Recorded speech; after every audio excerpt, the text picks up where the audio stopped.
for his mother to look after his son. Police handcuffed him from behind and escorted him to a cruiser. Suddenly, oh my God! One of the officers slammed Smith's face into the windshield with such force, the glass shattered. Wow. It's unbelievable.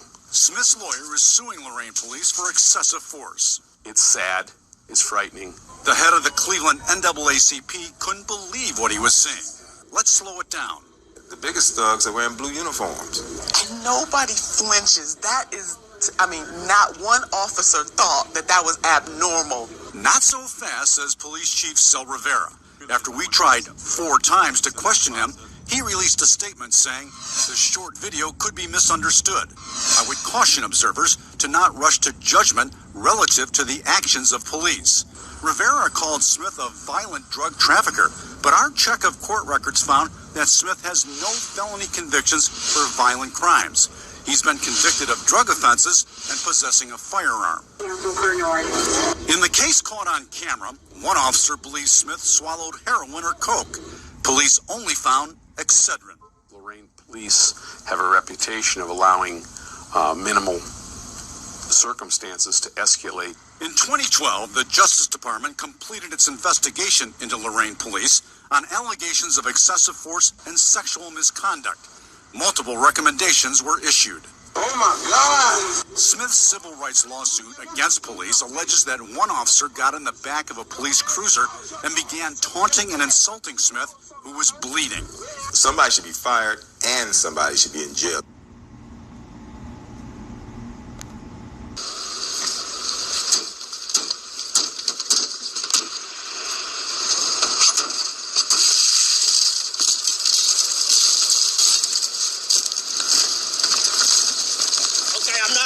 Resisting. I just want you to know you guys are falsely imprisoning me.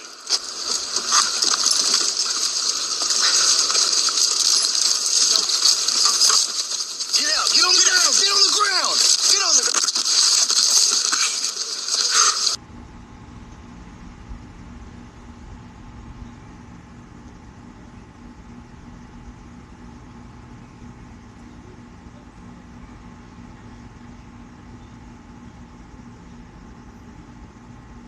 If you're gonna give me a ticket for no seatbelt, right here. Then just give me a ticket so I can go to the hospital because the doctor called me to tell me to come in because my mom is about to pass away.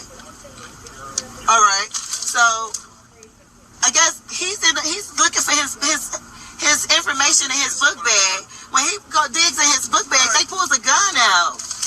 What was the purpose of a gun? And now they asking me to open my door so I can get out. I'm scared. If you can pull out a gun in front of it's 2 kids in the back seat. You understand? Yes. All right.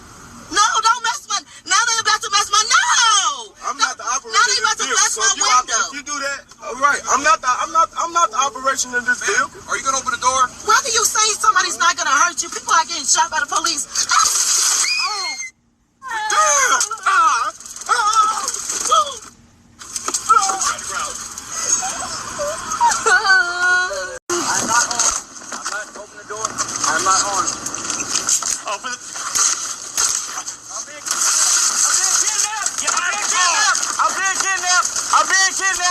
I have been kidnapped. Look at I'm recording this. I've been kidnapped. I haven't done anything wrong. Get out of the car. I haven't done anything wrong. I haven't done anything wrong.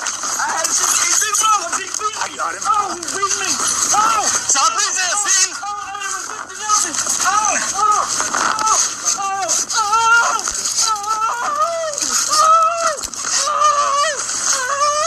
Another cop? Yeah.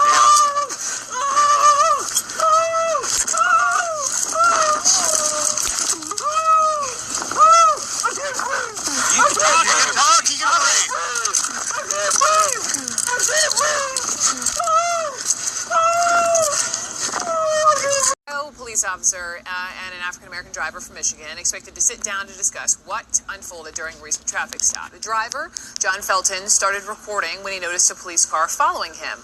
He signaled, made a turn. The officer pulled him over. First, the officer said it was because Felton didn't signal 100 feet before turning, but then this is what the officer said. Every move I make, why is he making it? I'm not doing nothing. because I have a Michigan plate. Other than that, why was you trailing me? Because you made direct eye contact with me and held onto it when I was passing you. What? I made direct. I didn't even see you until I'm not you going were to argue behind about me. it anymore, sir. If you want to keep talking about it, I'll just get your license back and give you a citation for the violation. We can take it to court. I'm not going to argue about it anymore. All Okay, right? sir. City of Dayton, where that traffic stop occurred, said this, quote, the traffic infraction was verified by the video. However, making direct eye contact with an officer is not a basis for a traffic stop. Joey Jackson is with me. City says no eye contact. Right. Reason to pull someone over? Very unreasonable to pull someone over. Not something that you should be doing. And, you know, look, officers do a lot of good things, protect us, keep us safe, and I think that's good. That's a great thing. But when there's ever a perceived abuse of authority or an actual abuse of authority, it raises many red flags and questions. And so the thought becomes, was it because it was at 11 o'clock at night? Was it because he had out-of-state license plates? Was it because he was an African-American male? And that then becomes the issue. So if there's a basis to stop someone for an infraction because they actually did something, Brooke, you're speeding, by all means, you should be stopped. If it's a traffic violation, you don't signal, you should be stopped. But then when it becomes a pretext, which is an excuse to get to the car, that becomes a problem. So then we know that this officer and this driver will be sitting together. Yes. In mediation. What does that look like? Okay, what happens is generally when you get a citation or anything else, you go to court. You go in front of the judge, and of course the officer comes in, and you both state your claims and your piece in front of the judge. The judge then makes a decision.